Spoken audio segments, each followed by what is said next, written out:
Hi అండి, నేను మీ సరోజరాజ్ని. ఈరోజు క్యాబేజీ క్యారెట్ మంచూరియా ఎలా చేయాలో నేర్చుకుందాం.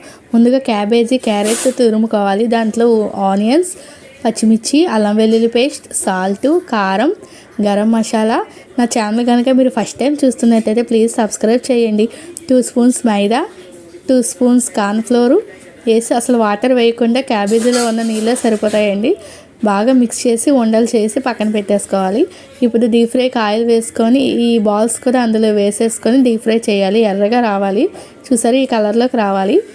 మళ్ళీ స్టవ్ వెలిగించి ప్యాన్ తీసుకొని అందులో 2 స్పూన్స్ ఆయిల్, గార్లిక్, ఉల్లిపాయలు 2 స్పూన్లు, పచ్చిమిర్చి చిన్నగా తరుముకోవాలి. Green chilli sauce, red chilli sauce, dark soya sauce, cornflour, tomato ketchup కూడా వేసుకోవాలి. పెప్పర్ పౌడర్, ఇలా కార్న్ఫ్లోర్లో వాటర్ వేసుకొని అది సాల్ట్, షుగర్ వేసుకొని బాల్స్ వేసేసుకొని కొత్తిమీర వేసుకోవాలి.